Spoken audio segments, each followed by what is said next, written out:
પણ એને આગળ લાવવો હોય તો કરવું શું? પાયો છે, એકડો ગૂંથતો કરો, એને શિક્ષણ આપો. અને શિક્ષણની કેટલી સંસ્થાઓ અહીંયા શરૂ કરી. આ એક માણસનું કામ.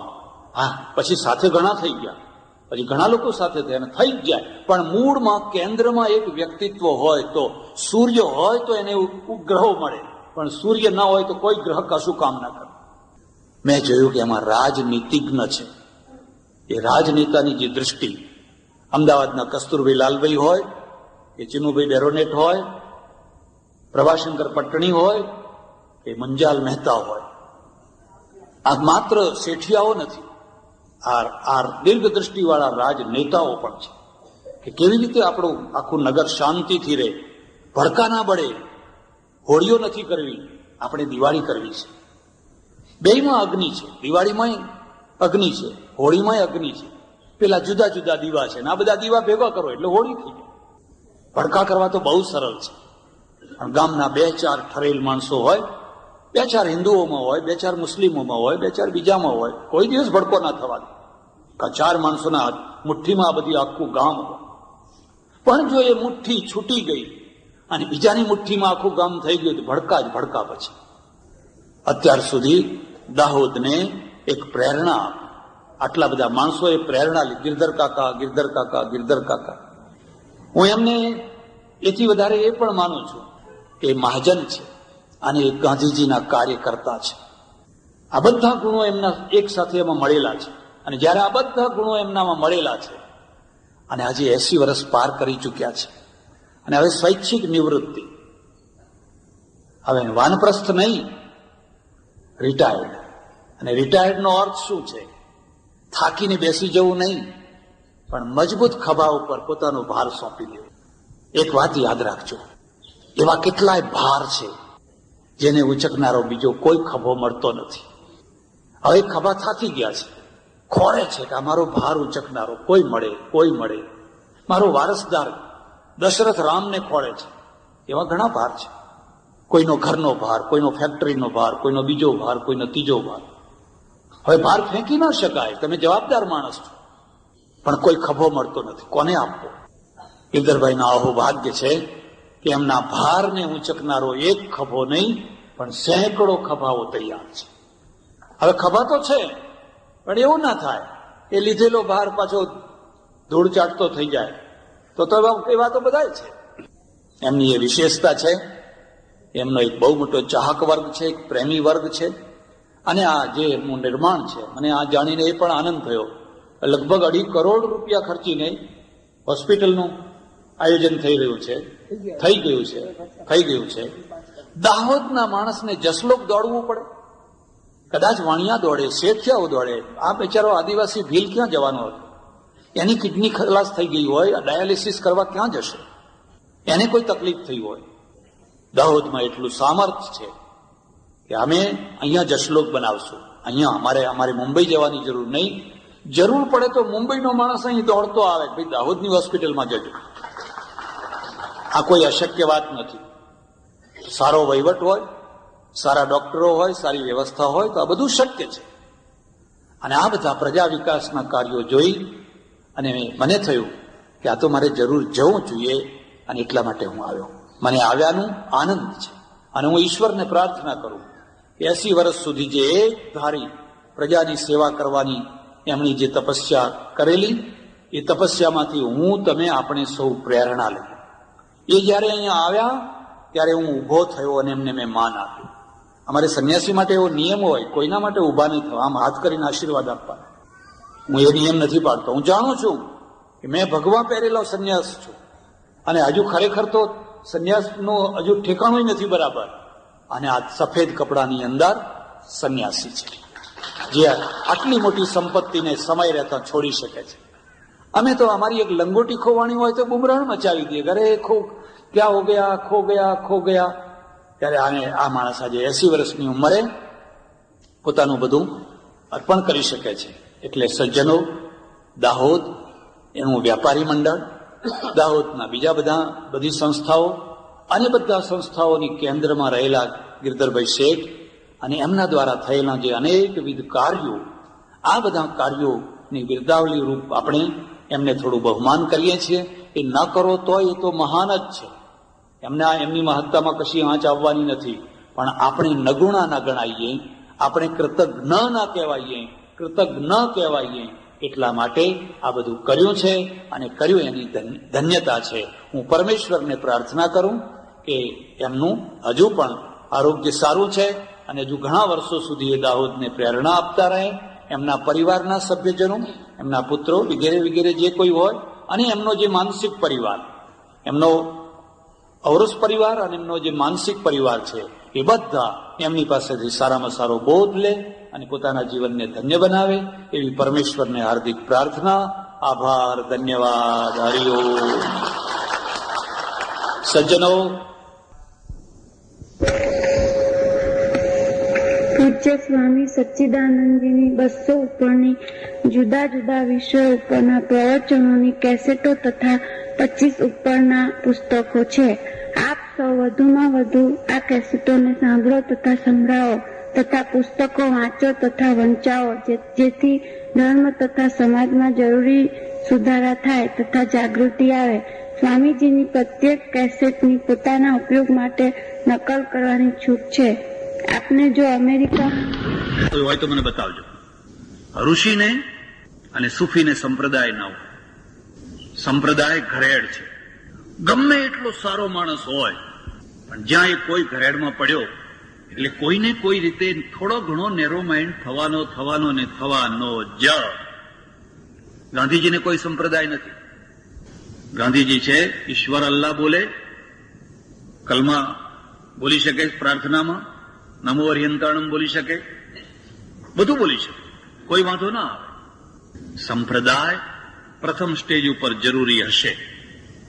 અમે ટીલા કર્યા છે અને તમે કર્યા હશે, પણ જિંદગીના છેલ્લા સ્ટેજ સુધી એ ઘરેડો ના હોવી જોઈએ. અને છેલ્લા સ્ટેજ સુધી જો એ ઘરેડો રાખવાની હોય, એના માટે ઉપનિષદ નથી. આનંદઘનને કોઈ સંપ્રદાય નથી.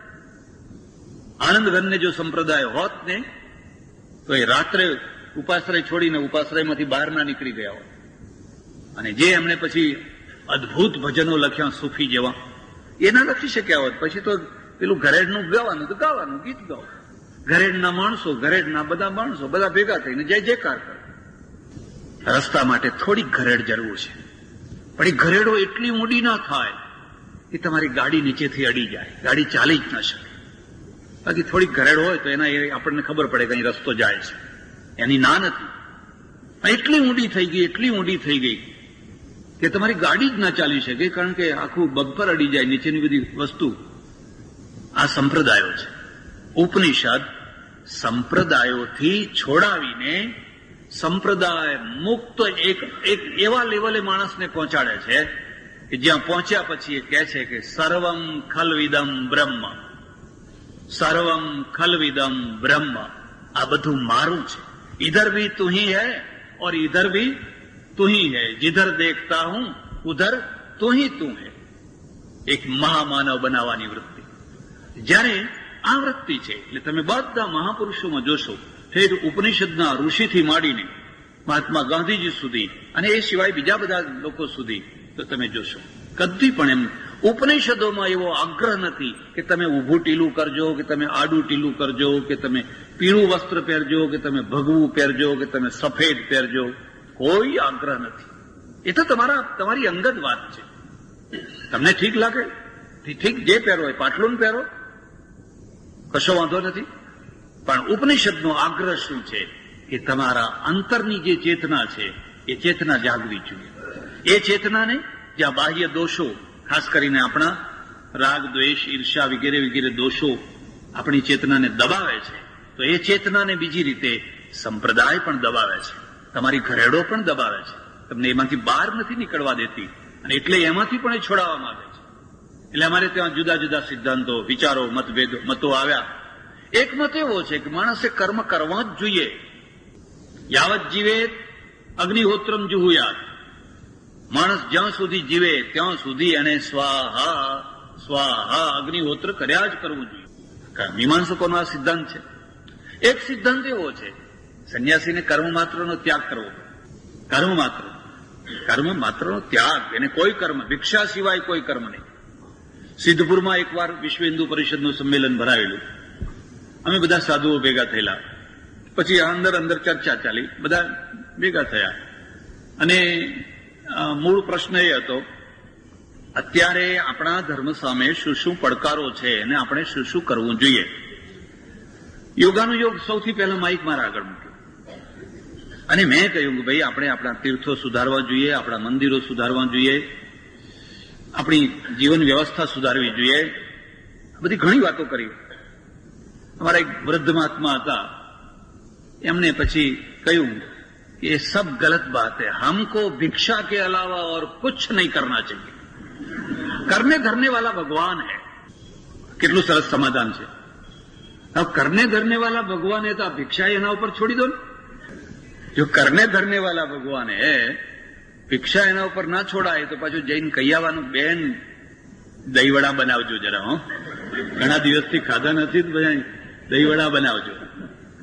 આ પાછું એમાં કરવાનું. મારે શંકરાચાર્ય લખ્યું છે, સ્વાદ્વન્નમ ન તો યાચ્યતામ વિધિવશાત પ્રાપ્તેન સંતુષ્યતા.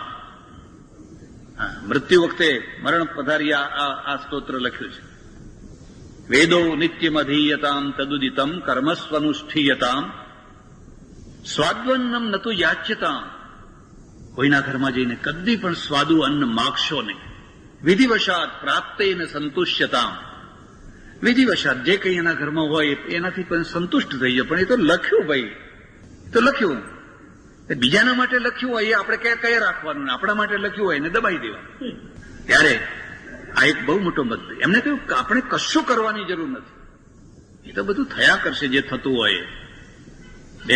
અને આ સંન્યાસ પદ્ધતિમાં આ પણ છે, એ એમનો સિદ્ધાંત ખોટો હતો એમ મારું કહેવું નથી. ઉપનિષદે શું કહ્યું? ઉપનિષદે એક બહુ સુંદર માર્ગ, ભગવદ્ ગીતા તો માર્ગ આપે જ છે, અને ભગવદ્ ગીતાને પણ ઉપનિષદ કહેવામાં આવ્યા છે. સર્વોપનિષદો ગાવો દુગ્ધા ગોપાલનંદન પાર્થો વત્સ સુધીર ભોગતા દુગ્ધમ ગીતામૃતમ મહત. ગીતાને પણ ઉપનિષદ જ માનવામાં આવી છે. પણ ઉપનિષદની પાસે એક ખાસ વિશેષતા છે. એ જયારે તમને કંઈક બતાવે છે ત્યારે એક તરફ એ જીવનનો સ્પર્શ કરાવે છે, ધરતીનો સ્પર્શ કરાવે છે, અને બીજા તરફ તમને અંબરનો સ્પર્શ કરાવે છે. ધરતી અને અંબર બેયનો સ્પર્શ કરાવે છે.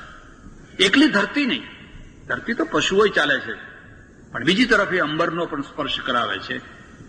કુર્વન નેવેહ કર્માણી જીજી વિશે છતમ સમા એવમ ત્વયી નાન્યથેતોસ્તિ ન કર્મ લિપ્યતે નરે. ઉપનિષદ. કર્મ કરતા કરતા કરતા 100 વર્ષ સુધી જીવવાની ઈચ્છા રાખે. જીજી વિશે જીવવાની ઈચ્છા રાખે. મરી જવું છે, મરી જવું છે, મરી જવું છે. ઉપનિષદનો મુમૂર્ષુવાદ નથી. ને મુમૂર્ષુવાદ પ્રજાને મારી નાખનારો બહુ મોટો ભયંકરવાદ, તોપો કરતા ભયંકરવાદ છે. એ પછી આવ્યો અમારા બધાનો એક જ સિદ્ધાંત, કાલે મરી જશો. અરે ભાઈ મરી જશું એમાં રોજ શું એનું એ ક્યાં કરો છો? ના પણ કઈ નથી, આ તો પાણીનો પરપોટો ને કાલે ફૂટી જશે. ઠીક છે, વૈરાગ્ય માટે કોઈ વાર માણસને થોડો મોહ ઓછો કરવા માટે આવી વાત કહીએ એ બરાબર છે. પણ એના કારણે જો પ્રજાનું સાહસ, પ્રજાની કર્મઠતા, પ્રજાની હિંમત, પ્રજાની આખી માર્ગદર્શિકા એ બધું જો લુપ્ત થતું હોય તો આ તો વૈરાગ્ય ના થયો, આ વિષાદ થયો. અને વિષાદમાં પ્રજા મરી જતી હોય છે. કુર્વન નેવેહ કર્માણી, કર્મ કરતા કરતા જીજી વિશે છતમ સમા, તું 100 વર્ષ સુધી જીવન જીવવાની ઈચ્છા રાખ. ગાંધીજી કહેતા કે મારે 125 વર્ષ સુધી જીવવું છે. અને કદાચ જીવ્યા હોત, જો આપણે બધાએ એમને જીવવા દીધા હોત તો ઠીક, જે થવાનું હતું એ થયું. પણ 100 વર્ષ સુધી જીવન જીવવાની ઈચ્છા રાખ. એવમ ત્વયી નાન્યથેતોસ્તિ ન કર્મ લિપ્યતે નરે. હવે આ એનું અંબર આવ્યું, પેલી ધરતી આવી, આ અંબર આવ્યું. જો તું કર્મ કરતા કરતા કરતા 100 વર્ષ સુધી જીવવાની ઈચ્છા રાખીશ, અને એવમ એટલે ફરી પાછા પેલા શ્લોકમાં જતા રહો, ઈશા વાસ્યમિદમ સર્વમ. જો ઈશ્વરને જગત ઉપર ઉઢાડી અને જો તું 100 વર્ષ સુધી જીવીશ, ન કર્મ લિપ્યતે નરે, તો તને કોઈ કર્મ લેપાયમાન થવાનું કર્મના સિદ્ધાંતમાં 2-3 ગુથ્થીઓ છે. તમે સમજણપૂર્વક કરો, તમે ગેરસમજપૂર્વક કરો, તમે કોઈ પણ પૂર્વક કરો, કર્મના બંધન થવાના ને થવાના જ. એક વિચારધારા. અગ્નિને સમજપૂર્વક અડો, અગ્નિને અભાનથી અડો, અગ્નિ દજાડવાની જ. ભગવદ્ ગીતા અને ઉપનિષદ એમાં સંમત નથી. ઉપનિષદ કહે છે કર્મના ફળ હોય, પણ કર્મ જો અમુક ભૂમિકાએ જઈને માણસ કરે તો ફળ વિનાના પણ કર્મ હોય, અનાસક્તિથી કરે તો ફળ વિનાના પણ કર્મ હોય. તમે કોઈના ત્યાં નોકરી કરો તો તમને પગાર મળે, પણ તમારે પગાર ન જોઈતો હોય, પગારની ઈચ્છા તમને ન હોય, અને તમે કોઈના ત્યાં સર્વિસ કરો અને તમને પગાર ન મળે, એ તમારા પોતાની ઊંચાઈ છે, તમારી પોતાની મહત્તા છે. મારે પગાર નથી જોઈતો, એવા ઘણા વોલેન્ટિયર હોય છે, આખી જિંદગી કામ કરતા હોય છે, મારે એ ફળ નથી જોઈતું. અને જેને એ ફળ નથી જોઈતું હોતું એને ભૌતિક ફળની જગ્યાએ અધ્યાત્મ ફળ મળતું હોય છે. ગાંધીજીએ કેટલો પગાર લીધો, આ બધા મહાપુરુષો થયા એમને કેટલો પગાર લીધો, અને વગર પગારે એમણે જે કામ કર્યા એના પરિણામ એ છે કે ગામે ગામ એમના નામ ઉપર રસ્તા પડ્યા, એમના પૂતળા મુકાયા, એમની જયંતિ ઉજવાય છે. અને જેમણે પગાર લીધો અને મહિનો ના થાય પગાર વધારો, જે હંમેશા હડતાલ જ પાડતા રહ્યા, એમના ઘરમાં પૂતળા ના મુકાય, બહાર તો ના મુકાય પણ એમના ઘરમાં ના મુકાય. કર્મથી ભાગવાની જરૂર નથી. ન લિપ્યતે નરે, તને કર્મનું કોઈ ફળ, કોઈ કર્મ તને લેપાયમાન કરવાનું નથી. 2 વાત. ઉપનિષદના સામે એક ત્રીજો પ્રશ્ન છે, અને ત્રીજો પ્રશ્ન એ છે ભૌતિક વિદ્યા અને અધ્યાત્મ વિદ્યા બેમાંથી કઈ વિદ્યાને પસંદ કરવી. અહીંયા પણ મતભેદ છે. અધ્યાત્મ વિદ્યાનો અર્થ જ થાય ભૌતિક વિદ્યાને ગાળો દેવાની, ભૌતિક વિદ્યા ઉપર ઘૃણા કરવાની. ભૌતિક વિદ્યા ઉપર ઘૃણા કરવાનો એનો ભાવ એ છે કે જો તમે આ ભૌતિકતામાં લપટાયા તો ખલાસ, જીવન બરબાદ. અને ભૌતિકતાના 2 ક્ષેત્રો, લક્ષ્મી અને સ્ત્રી. કારણ કે મોક્ષ પુરુષો માટે હતો. આ તો બહુ પાછળથી સ્ત્રીઓને અંદર ઉમેરો કર્યો. આવો હવે તમે, લગભગ બધા ધર્મોએ, એમાં 1-2 ધર્મની વાત નથી, લગભગ બધા ધર્મોએ બહુ પાછળથી. આ સામે બોલનારાય પુરુષો હતા, સાંભળનારાય પુરુષો હતા, જિજ્ઞાસુએ પુરુષો હતા, અને આ 2 ભૌતિકતાના 2 કેન્દ્રો, અને બેયના ઉપર ઘૃણા મૂકી દીધી, બંનેના ઉપર. ઉપનિષદોએ એના વચ્ચે, આ ઉપનિષદો બુદ્ધના પહેલા રચાયેલા છે, 2500 વર્ષ પહેલા રચાયેલા, આજકાલના નથી. અને ત્યારે આ વિચારધારા હતી. એને શું કર્યું? એને કહ્યું કે નહીં, વિદ્યામ ચ અવિદ્યામ ચ યસ્તદ વેદો ભયમ સહ અવિદ્યયા મૃત્યુમ તીર્ત્વા વિદ્યયા મૃતમશ્નુતે. મને ઘણી વાર એમ થાય કેટલી સરસ વાત લખી છે ભાઈ. વિદ્યા અને અવિદ્યા, અવિદ્યા એટલે ભૌતિક વિદ્યા અને વિદ્યા એટલે અધ્યાત્મ વિદ્યા. સા વિદ્યા યા વિમુક્તએ, જે વિદ્યા મુક્તિ અપાવે દુઃખોથી, ભયથી, ત્રાસથી, અડચણોથી, એનું નામ વિદ્યા. પણ અહીંયા અવિદ્યા શબ્દ છે એ ભૌતિક અર્થમાં કહ્યું. અને બેયના કારણ કે બે એસ્તદ વેદો ભયમ સહ, બેયને એક સાથે જે જાણે છે તો બેયના ફળ જુદા જુદા બતાવ્યા. અવિદ્યા મૃત્યુમ તીર્ત્વા, અવિદ્યાના દ્વારા તું મૃત્યુને તરી જઈશ. મૃત્યુને તરી જઈશ એટલે શું છે? મૃત્યુ એટલે મરવું નહીં. ઉપનિષદ કહે છે કે મૃત્યુ, મરવું તો દરેકને છે જ, એનું નામ મરવું નથી. પણ મૃત્યુનો અર્થ થાય છે લાચારી, પરાધીનતા, લાચારી. અમેરિકાથી અનાજ આવે એને આપણે ખાઈએ, એના ઉતરેલા કપડાં આવે આપણે પહેરીએ, એની કંપનીઓ આવે અહીંયા ઇલેક્ટ્રિકના કારખાના કરે તો આપણે દીવો બાળીએ. બધું બહારથી આવે. જે માણસો, જે પ્રજા, જે વ્યક્તિ સતત બીજાના દ્વારા જ જીવતી હોય એને કદી સ્વમાન ના હોય, એને કદી ખુમારી ના હોય. પછી ગમે એટલું રામ રામ બોલતા હોય કે ગમે એટલું બોલતા હોય. હું વૃંદાવનમાં રહેલો, અમારા ઘણા સાધુઓ આખો દિવસ કીર્તન કરતા હોય, આખો દિવસ. અને દરેકની દ્રષ્ટિ એ જ હોય કે આજ ભોજન કહા હૈ, આજ ભોજન કહા હૈ. અને મારો અનુભવ છે ભીખ માગનારને ભગવાન ના મળે, ભીખના રોટલા ખાનારને ભગવાન ના મળે, તુકારામને મળે, કબીરને મળે, આ ઋષિઓને મળે. આ ઋષિઓ ભિખારી નથી. આ ઋષિઓ છે પોતાના પગ ઉપર ઉભેલા છે, એમને પત્નીઓ છે, એમને બાળકો છે, નદી કિનારે પોતાના ગુરુકુલ બનાવીને રહે છે, સમાજના વિદ્યાર્થીઓને ભણાવે છે, ચિંતન મનન કરે છે અને નવામાં નવા મૌલિક જ્ઞાન દુનિયાને આપે છે. આ ભિખારી નથી, પરાધીન નથી, પરાન્ન ખાનાર નથી. એટલે ઉપનિષદો આ તમારા આગળ સ્પષ્ટતા કરે છે. તમે ભૌતિક વિદ્યા અધ્યાત્મ વિદ્યાનો પાયો છે.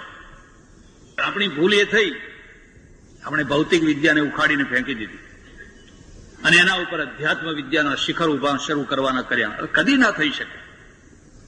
આખા સમાજને સુદામા ના બનાવી શકાય, આખા સમાજને ભામાશા બનાવી શકાય, ઝઘડુશા બનાવી શકાય, વસ્તુપાળ તેજપાળ બનાવી શકાય.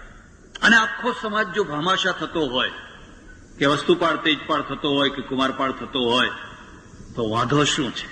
કયા અધ્યાત્મને વાંધો આવે છે? શું ભામાશામાં કોઈ ઓછું અધ્યાત્મ હતું? સુદામા મહાન છે અયાચક વૃત્તિ, પણ પ્રત્યેક વ્યક્તિ સુદામા ના થઈ શકે. અને મને નથી લાગતું કે આજે ભગવાન મળે અને કોઈ એમ કે મને સુદામા બનાવો. અને જો એ કે એવું અને એની પત્ની જો જોડે ઉભી હોય તો તરત જ છૂટાછેડાની વાત કરે. હાવ સુદામા થવું હોય તો આવું એડી છોકરા મારે ખવડાવવાના છે, તમારે થોડા, તમે મંજીરા વગાડો, મારે શું કરવાનું પછી? વિદ્યામ ચ યસ્તદ વેદો ઉભયમ સહ. એક જગ્યાએ મારે જવાનું થયું, ઘણા વર્ષો પહેલાની વાત છે, અને ગામે ભવ્ય સ્વાગત કર્યું. પેલા કળશ ને બળશ ને બધું આ રીતે થોડાક સૂત્રો બોલ્યા, અને સૂત્રો મને ગમ્યા ખરા, પણ એક સૂત્ર મને ના ગમ્યું. અને એ સૂત્ર એવું હતું, નહીં ચાહીએ ભૌતિકવાદ, એક હમારા ઈશ્વરવાદ. નહીં ચાહીએ ભૌતિકવાદ, એક હમારા ઈશ્વરવાદ. મેં પ્રવચન બદલી નાખ્યું. મેં કહ્યું, ભાઈ મારે કઈ શિક્ષણ ઉપર બોલવાનું હતું, પણ તમે જે બોલ્યા એમાં મારો વિરોધ છે. અને વિરોધ જો થોડીક બાબત હોત તો હું કઈ ચર્ચા ના કરો, પણ આના બહુ ગંભીર પરિણામ છે. જો આ સૂત્રને જીવનનું સૂત્ર બનાવવામાં આવે તો એના બહુ ભૂંડા પરિણામ આવે. એટલે મારે એની ચર્ચા કરવાની છે. પછી મેં ચર્ચા કરી. ભૌતિકવાદનો અર્થ થાય છે જેનાથી ભૌતિક વિકાસ થઈ શકે એવી જે વિદ્યા, એ વિદ્યાના દ્વારા થનારો જે વિકાસ એ ભૌતિકવાદ છે.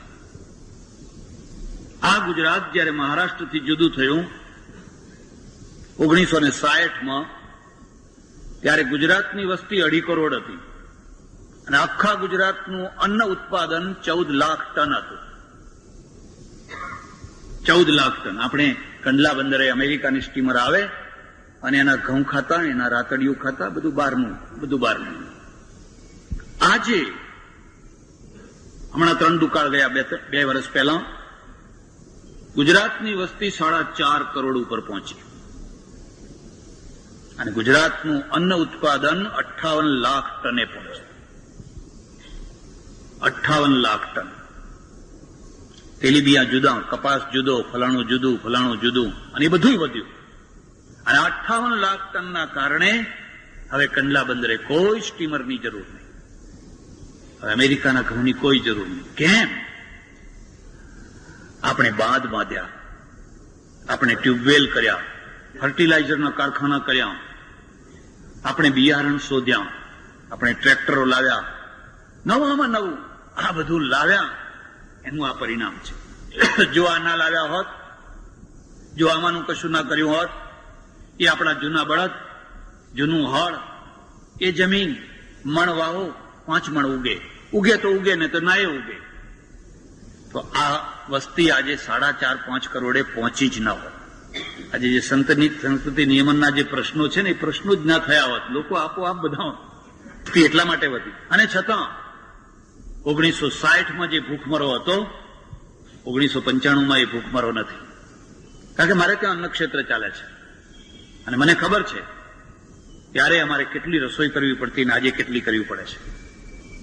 એ વખતે મારે ત્યાં 5 મણ અમે લોટ દળાવીએ, 2 દિવસમાં ખલાસ. આજે જમનારા નથી મળતા. અમે તો રાહ જોઈને બેઠા હોઈએ છીએ. કોઈ આવે, કોઈ જમે. ચોર આવે, લુચ્ચો આવે, લફંગો આવે, પણ જમે. આ સાચી વાત કહું છું. અરે પહેલા છે 2-3 વાર રસોઈ બનાવવી પડતી. કેમ? કારણ કે લોકોને રોજી મળી, નોકરી મળી, ધંધો મળ્યો. કોઈ હીરા ઉદ્યોગમાં, કોઈ ફલાણે. આજે તો એટલા બધા ધંધાઓ વિકસી ગયા છે. અને હું તમને એક બીજી વાત વચ્ચે કહી દઉં છું. અત્યારે જે અનામતની હોડ ચાલી છે, એક ટાઈમ હતો કે જ્યારે લોકો ઊંચી જાતિમાં નામ દાખલ કરવા માટે પડાપડી કરતા, અને હવે પેલી તરફ જવા માટે.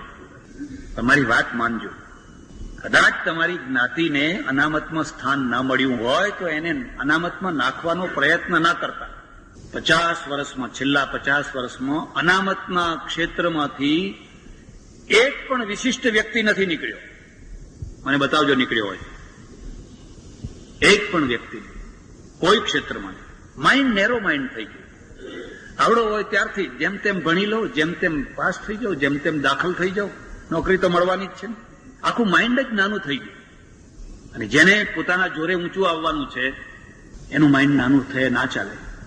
આટલા બધા ધંધા, પટેલો કેમ આ ધંધે, આટલી બધી ફેક્ટરીઓ, આ કરો, પેલું કરો, ફલાણું કરો. પેલાના મગજમાં તો એક જ વાત છે, કોઈ જગ્યાએ માસ્તર થઈ જાઉં, કોઈ જગ્યાએ ક્લાર્ક થઈ જાઉં, કોઈ જગ્યાએ ડીડીઓ થઈ જવું, ટીડીઓ થઈ જવું, કલેક્ટર થઈ જવું. થઈ ગયા લો, એથી શું થઈ ગયું? અંબાણી થવાય? કેમ ના થવાય? એના મગજમાં જ નહીં આવે. કદી એના મગજમાં એ સ્વપ્ન જ નહીં આવે. માણસના મગજને એટલું નાનું બનાવી દીધું, અને નાનું બનાવી દીધું એટલે એનો વિકાસ અટકી ગયો. એક સીમિત વિકાસ થઈ ગયો. હા, એ નોકરીમાં જ ધન્યતા હોય તો વાત જુદી છે. બાકીના માટે તો ઘણી મોટી. એટલે પેલું કહે છે નહીં, તમે ભૌતિક વિદ્યાનો પૂરેપૂરો વિકાસ. અને ઉપનિષદનો ઋષિ છે એ ધનુર્વિદ્યાનો જ્ઞાતા છે, આયુર્વેદનો જ્ઞાતા છે, નક્ષત્ર વિદ્યાનો જ્ઞાતા છે, ખગોળ વિદ્યાનો, ફલાણી વિદ્યાનો, કેટલી વિદ્યાઓનો. એ કોરો અધ્યાત્મવાદી નથી. અને કોરો અધ્યાત્મવાદી નથી એટલા માટે એ સાર્વજનીન વિદ્યાનો અધિષ્ઠાતા છે. ઉપનિષદ આ સ્પષ્ટતા કરે છે. અને મૃત્યુનો અર્થ જેમ મેં કહ્યું એમ લાચારી. તમે કોઈને આધીન થઈને જીવન જીવ્યા કરો. બસ મને કોઈ ખવડાવે, હું વિધવા થઈ, હવે હું શું કરું? નોકરી કરો, ધંધો કરો. ઘરના બહાર તો પગ નથી મૂક્યો. હવે બહાર કેવી રીતે પગ મુકાય? ભારતમાં અને પરદેશમાં આટલો ફરક છે. અહીંયા ઘરનો એક માણસ, મુખ્ય માણસ મરે એટલે આખું ઘર મરી જાય છે. કારણ કે મુખ્ય માણસના આધારે આખું ઘર પરાધીન થઈને જીવતું હોય છે. કેટલીક વાર તો એવી રીતે મરી જાય કે એની કેટલી ઉઘરાણી, કેટલી લેવડ દેવાળી ઘરવાળાને કશી ખબર ના હોય. અને કેમ ખબર ના હોય? કારણ કે અમે બધાને શીખવાડ્યું હોય કોઈ દાડો પત્નીને કશી વાત કરવી નહીં. અને લોકોને વાત ગમી ગઈ, વાત સાચી છે એટલે એ તો એક જ કહે તને શું ખબર પડે? અને પેલી બિચારી સમજી ગઈ કે હવે બધી ખબર અમને જ પડે છે, પડવા દો ને એમને ખબર બધી. એક જ, તને શું ખબર પડે? બધું ખલાસ. માણસ મર્યો એની સાથે બધું મરી ગયું. હવે આ લાચાર થઈ ગઈ. નોકરી કરતી હોય, ફલાણું કરતી હોય એટલે આર્થિક રીતે એને કઈ વાંધો નથી આવતો. અને આ જરૂરી છે.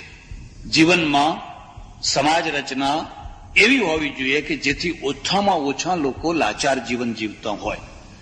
જે કુદરતી રીતે અપંગ, લૂલા લંગડા હોય, જોકે એમને પણ તમે સારી રીતે ધંધે વગાડી શકો છો, પણ ઓછામાં ઓછા લોકો લાચાર જીવન જીવતા હોય તો એ તમારી સમાજ વ્યવસ્થા બહુ સારામાં સારી.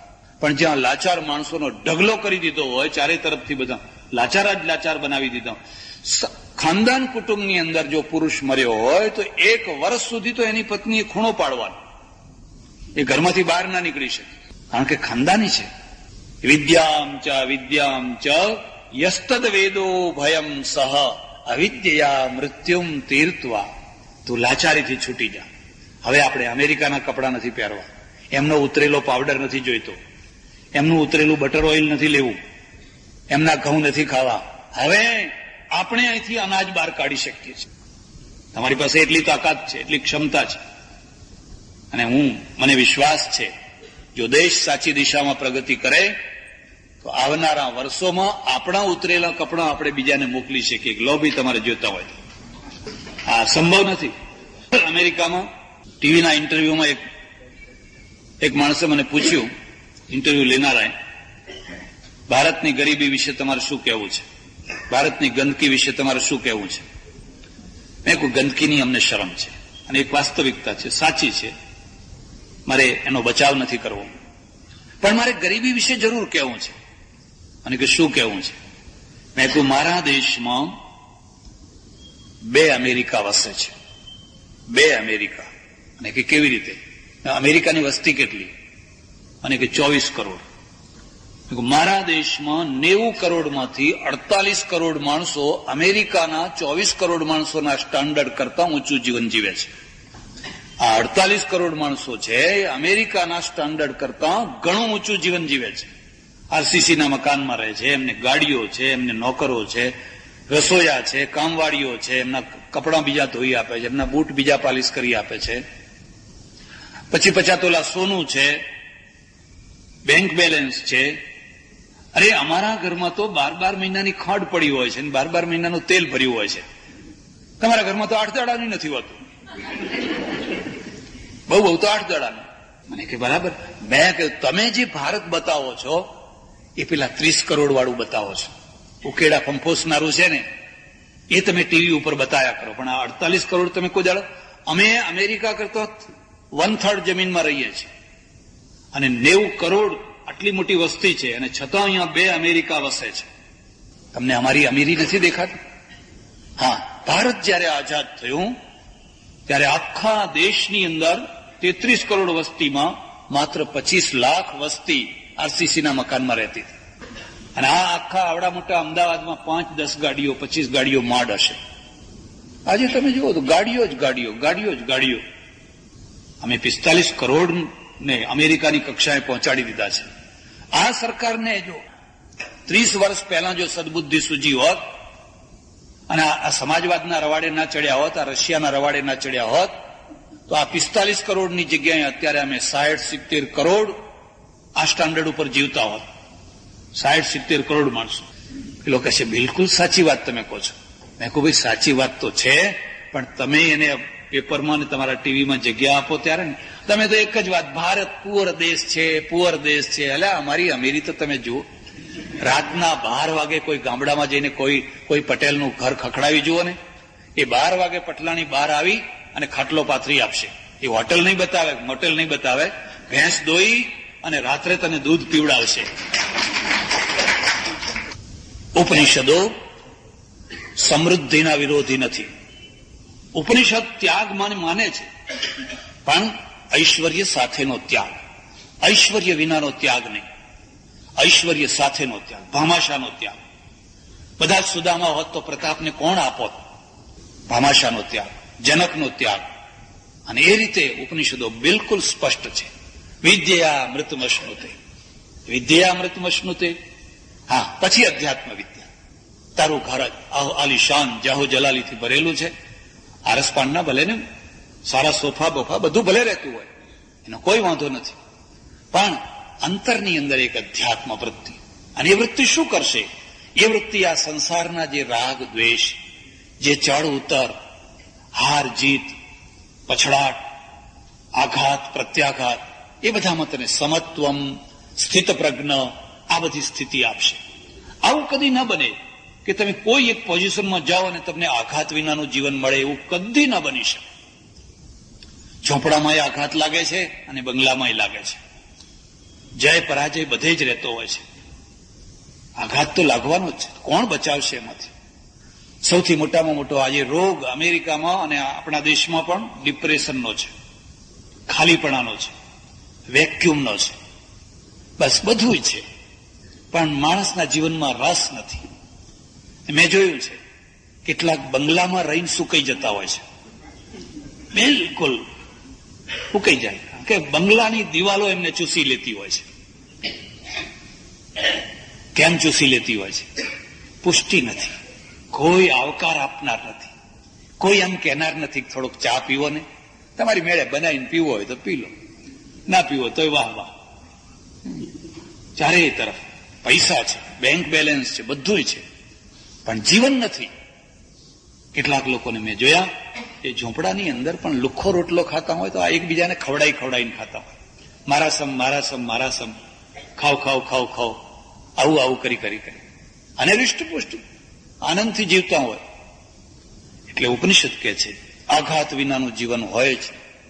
જો રામને આઘાત લાગે, સીતા વિયોગનો, સીતા કલંકનો, અયોધ્યા ત્યાગનો, તો મને ને તમને કેમ ના લાગે? ત્યારે શું કરશો?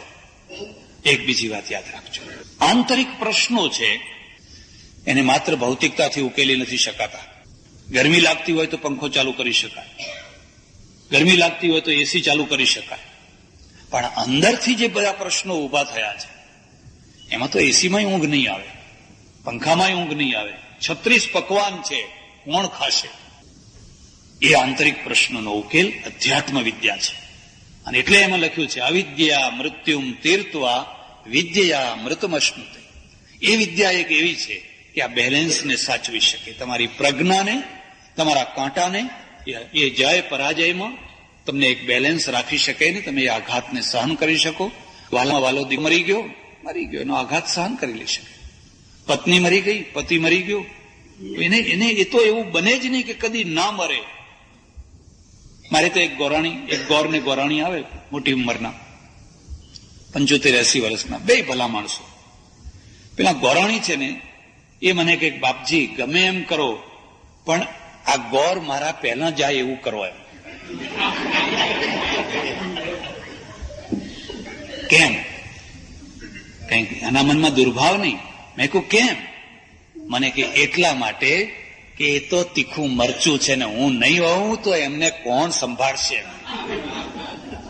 એટલે ગોરની આંખમાં ડબ આંસુ આવે.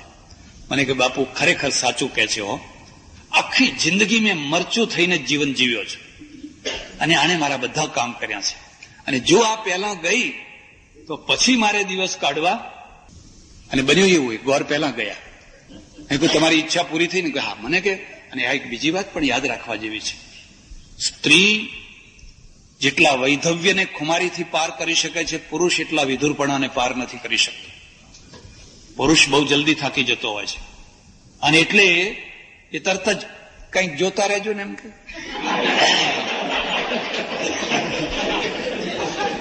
કંઈક જોતા રહેજો ને એમ કહેતો હોય છે. જો એના મિત્રો તરફથી પૂરી દાદ ન મળે તો પછી એ પોતે જ પાછો ઇન્વોલ્વ થઈ જતો હોય છે.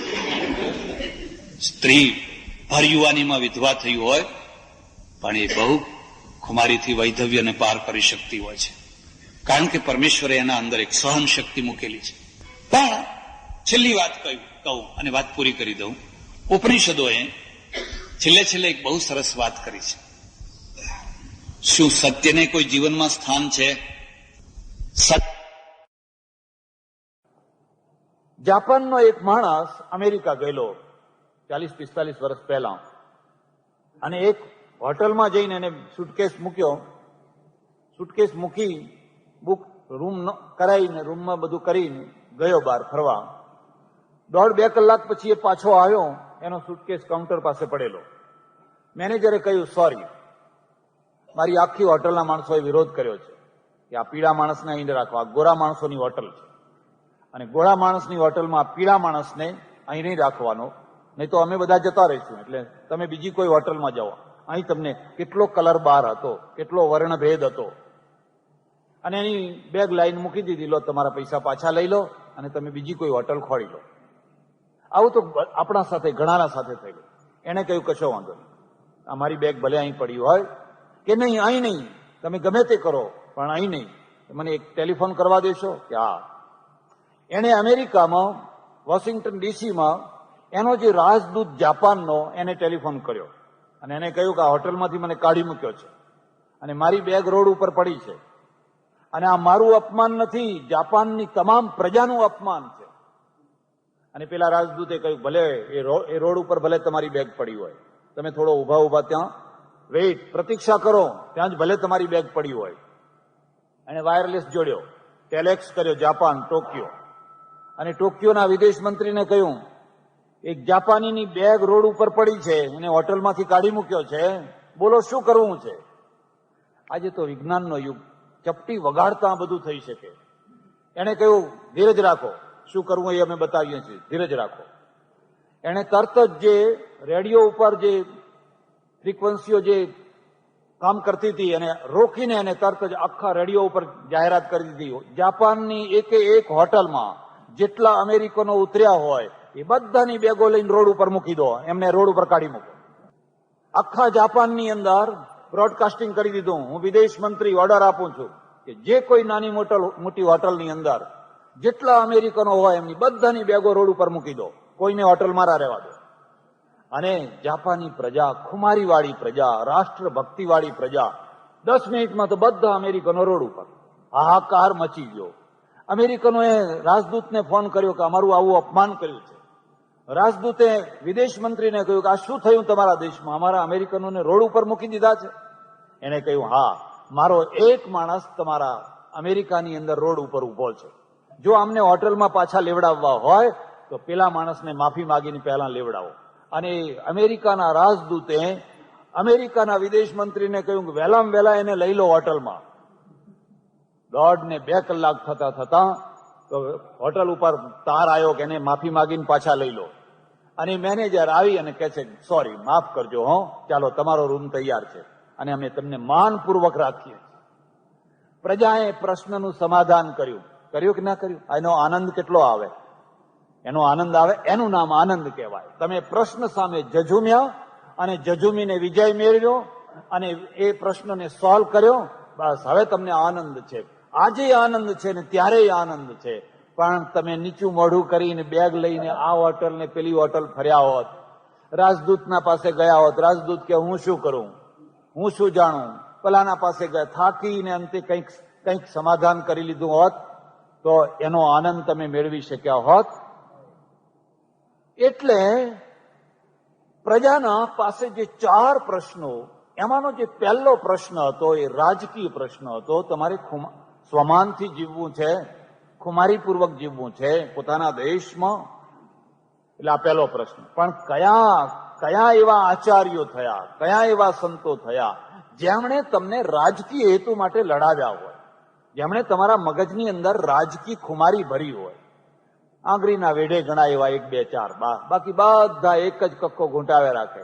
આ પ્રપંચ મૂકોને પડતો, તું બ્રહ્મ છે અને આ જગત તો મિથ્યા છે અને આ જગત છે જ નહીં, પ્રપંચ જ છે. આ પ્રપંચમાં પડવાની શી જરૂર? હેડો હિમાલયમાં ગુફામાં જઈને બેસીએ, થઈ જાવ સાધુ. એટલે પ્રજા મરી ગઈ. પ્રજા કોઈ દિવસ આવી પ્રજા સ્વમાનપૂર્વક જીવી શકે? ધર્મમાંથી એને સંઘર્ષ મળ્યો નહીં, ધર્મમાંથી પલાયનવાદ મળ્યો. એને સામે લડવાની જે પ્રેરણા મળવી જોઈએ, એક મુસલમાનને જે પ્રેરણા મળે છે એ હિન્દુ ધર્મને, એ હિન્દુ અનુયાયીને એ પ્રેરણા મળતી નથી. એનું આ પરિણામ આવ્યું.